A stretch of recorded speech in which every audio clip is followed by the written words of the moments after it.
Hello, everybody. Welcome to Geezerology. I'm Scott. This is my old friend Bob, and we'd like to invite you to visit our blog at geezerology.com. Today, we're going to talk about the Doors' first album. Now, I did a ranking of the Doors albums. One of the earlier blog posts, I did a ranking where I ranked the Doors albums, and I took a listen to all the albums before I did these rankings. It was the first time I'd listened to them through for years, and got some pretty good insights into these albums with some perspective. The Doors album, the debut album, was much better on my first listen in several years than I remembered it being. I didn't expect it to be as good as it was. I thought the album was pretty good. It has aged. It's definitely a product of its time. Some of the songs hold up, some of them don't. But I was taken at how really solid the material was all the way through the album. Now the Doors failed in that mission, I think, and a couple of three subsequent albums where they got really inconsistent and some of the material was not so good. But this one was pretty solid. Bob, tell me, people can go read what I thought of the album on the website, but what are your thoughts on the Doors debut? Okay, thank you, Scott. I'm going to digress a little bit first before I do that. Way back in the day, my introduction to the Doors came with the LA Woman album, and it intrigued me enough that I circled back and I picked up their first album. And to pardon the cliche, that's when my mind got blown wide open, and I went full-blown Doors fanatic. So the first album was and always will be my number one, and it launched my obsession with them. It led me, even in high school, the Doors became subject of term papers, like for a contemporary issues class and such. So it has a special place in my heart. And I think it still holds up really, really well. And I think I would rate it as one of the best debut albums that any band ever had. I mean, they came out of the gate fully loaded. And I agree, they did stumble a little bit, but I think they started with a great album and they ended with a great album. But that's where I come from. Have you listened to it recently? Yes, yeah, I did. And I have a newer understanding of some of the material on the album. And I just finished reading a book written by a guy who claims to have been a really good friend of Jim Morrison's before the Doors formed. And Morrison had a girl that he had met in Florida that he was involved with out in California. And this guy became a friend of theirs and actually hung out with them for a while in the early days in California. And he wrote about the relationship that Jim had with this girl and how so much of the album, songs on the first album, are actually about Jim's relationship with that girl, and then the devastation that the breakup of the relationship had on him. So learning some of that, I started looking at the album, all these decades later in a little bit different light. And so that made me, I think, appreciate what they were saying even more. And then at the time when I first heard it, I loved the intellectualism of the album. To me, this was literature set to music, and it was something that nobody else was really doing back then. And there was such a dichotomy in this thing. I mean, you've got a 1967 California rock band covering a song that was written for a German opera back in 1929, Right. And Alabama song, right. Yeah.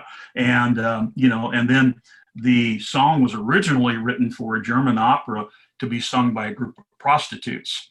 So in the song, it's "Oh, show me the way to the next pretty boy," and of course they change it to "Show me the way to the next little girl." Then you go cover an old blues standard of "Backdoor Man," and so these guys had honed their craft, by working there at the Whiskey A Go Go. But when they get their recording contract, they don't have enough material to fill this album. So of course, everybody knows the classic story of how Jim encouraged everybody to go home for the weekend, write a song because we got to fill this album. And Robbie Krieger's the only one who comes back with anything, and he's got the first verse to "Light My Fire." Jim comes up with the second verse of "Our Love Become a Funeral Pyre," and then they all just winged it in the middle, basically. Yeah, and so then basically that song is filler in one regard. Mm-hmm. It's longer than it really needs to be because they were trying to fill an album. But what an astounding filler material. Right. Right. It works. And to me, that just showed how creative these people were, that they could take a couple simple verses, and turn that into a 6-minute thing that you don't get tired listening to. And so to me, it just still works on all kinds of levels. And I remember when after the album was recorded, and they're now getting down and they're promoting it and trying to decide what's going to be a single, and one of the producers, I don't know who it was, but somebody suggested, well, they could turn "Light My Fire" into a single by just cutting out that whole middle instrumental section, and they were all aghast at that. Like, how can you do that? You can't do that. But somebody prevailed and said, yeah, that's what we're going to do, and it turned out to be a great move for them. It worked for AM radio. Yes. But then when you heard it on FM, it's a totally different experience. And "Break On Through," that song just back in the day mesmerized me, with the thoughts about what "break on through to the other side," really means. That was actually the first single on the album, and it went nowhere. "Light My Fire" actually became the second single. Yeah. What can you say? It's AM radio, but to me, you really have to work at "Break On Through," because there are so many different ways you can interpret that song. Uh-huh. And I think the obvious, easy one is, they're talking about drugs, but there's another level of thinking. Are we talking about breaking on through to a change in your personality? Are we talking about life, what comes after death? Are we talking about breaking on through on a relationship? There's just so many ways to interpret that song. And I've always taken that to be more of a spiritual thing. I've heard the theory that it's a song about drugs, but I never really bought that. I thought that it could be interpreted, say, well, a drug, like particularly LSD, could be a way to break on through, but just breaking on through wasn't strictly drugs. How do you think? My biggest, of course, the big centerpiece of that album is the end. I can't listen to that song now without seeing this, without hearing in the background of the helicopters flying overhead and seeing the apocalypse now.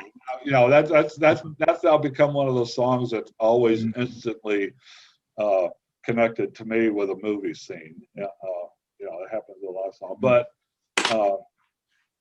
but anyway, that was. Back in the day when this first came out, that was a shocking piece of music back in the day, obviously, and it was it was a centerpiece of that album, and there's been a lot of things written about and discussed about that song. What do you think? Besides the Apocalypse Now memory that I get, what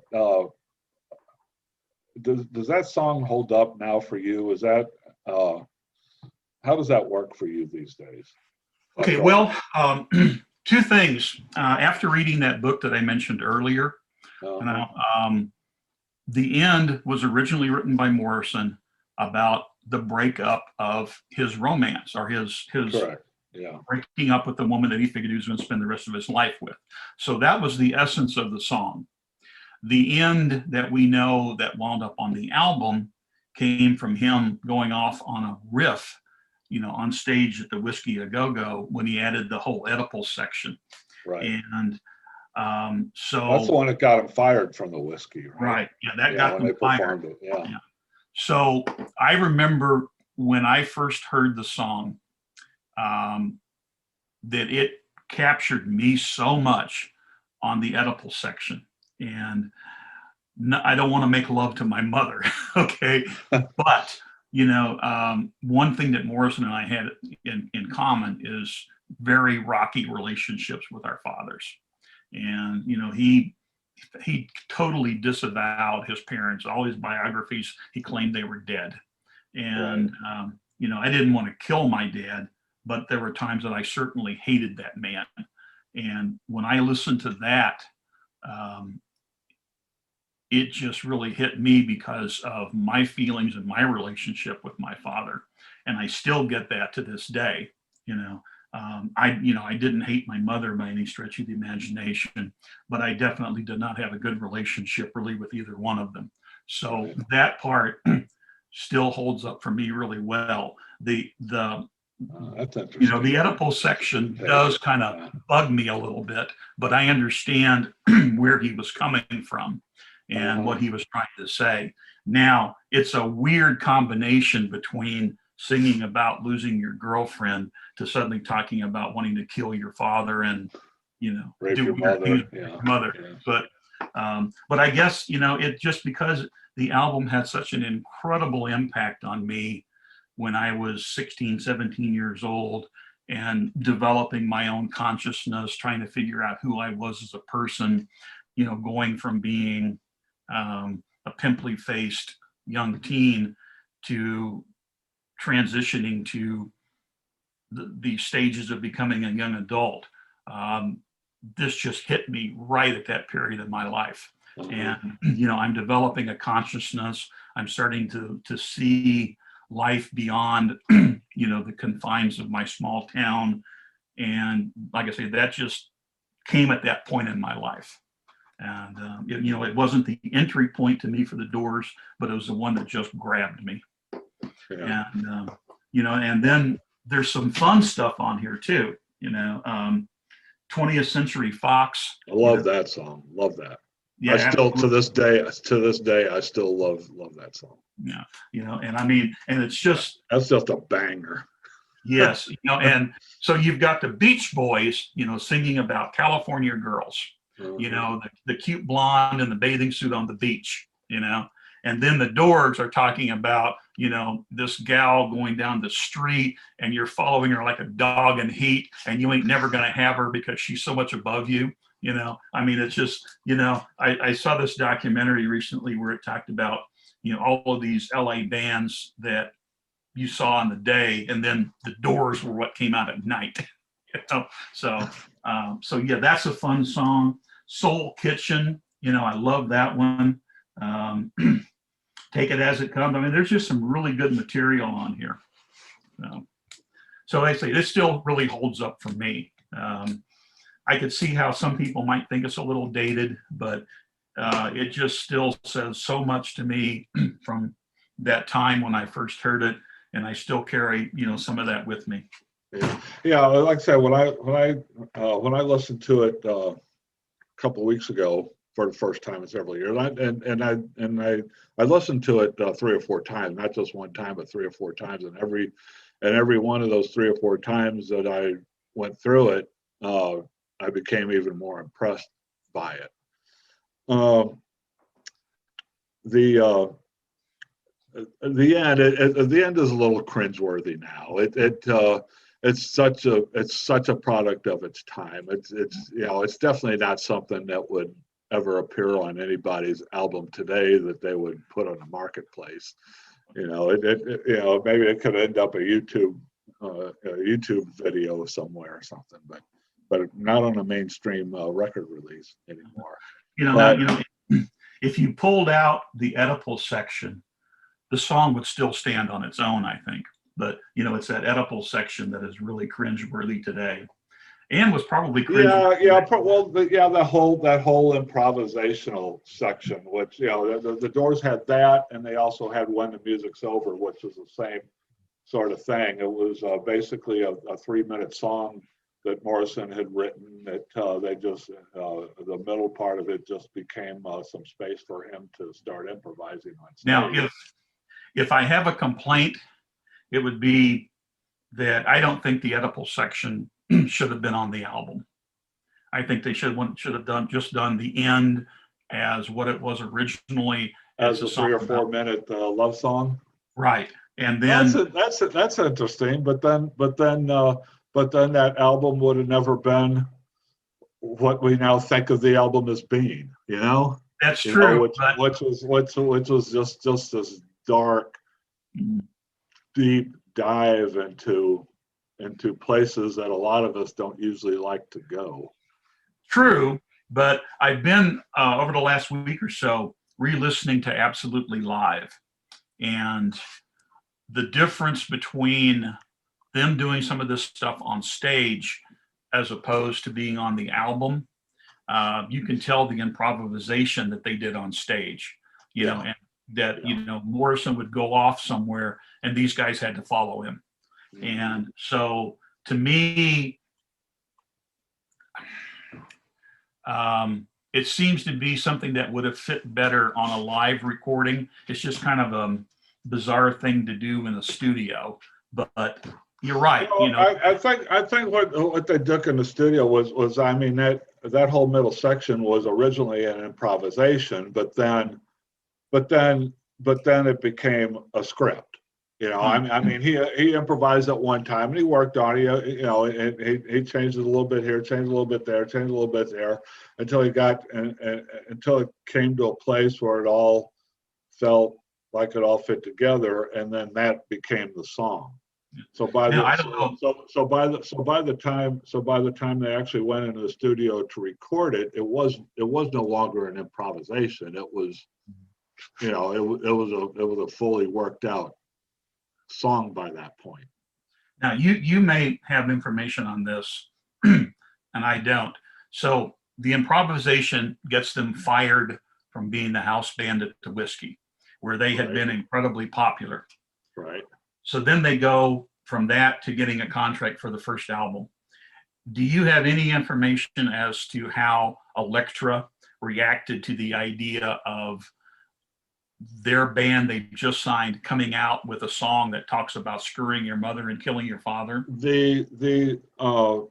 the name of the owner of Elektra? It was Jack Holzman? Is that the owner? Yeah. Jack Holzman was the owner of Elektra, and I recently saw there was a have you ever seen any of these the great album or the classic album series that Eagle Rock put out? There's a whole bunch of them. They're all over the place. I saw one recently. They did an episode on this album, and I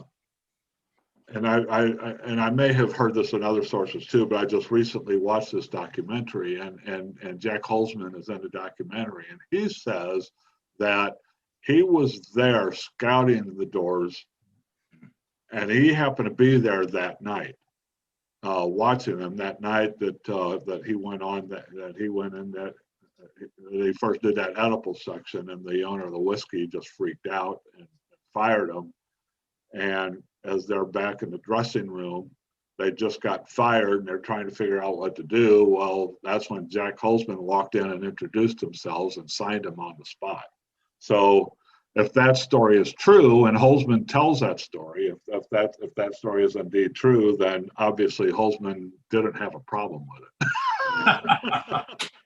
But still, it's got to be a pretty gutsy move for 67, to take this band that you've just signed and you give them permission to put out that song, and you think highly enough of them that you take this unprecedented move to put up a huge billboard on Sunset Strip. All right. Well, that was a pretty wide open time in the evolution of rock music too. If you remember, if you recall, that was the year. That was well, this would have been, well, this probably would have happened in 1966 because the album I think was released in what, like February of '67. Yeah, early Or '67. early '67. So, Yeah. so what we're talking about is 1966. But still, I mean, that was a very fertile time for music, where everybody was looking for, to move on to the next step. That's when the Beatles were doing Sergeant Pepper, which became this, this revelation, this whole new direction for rock music. The Jefferson Airplane was emerging then. Frank Zappa was emerging then. So it was a really fertile time. And Holzman, if I have the story right, I mean, Holzman had this record label, Elektra Records, that was just basically, he had a few folk singers in his stable, and he was looking to move into rock and roll, and he was looking for a band to shake up his company, and it happened to be the Doors. He found the Doors. So right choice. So I mean, we can look back on it, and yeah, it was. I mean, I'm sure at the time it was a pretty shocking thing that when it appeared on record, and people were actually listening to this for the first time on record. But at the same time, this is the kind of stuff that people in the rock and roll business were looking for at that time. They were looking for things that would help shake things up and get them noticed and put them on the map. And this is these are the kind of things that were happening at that time. It just so happened that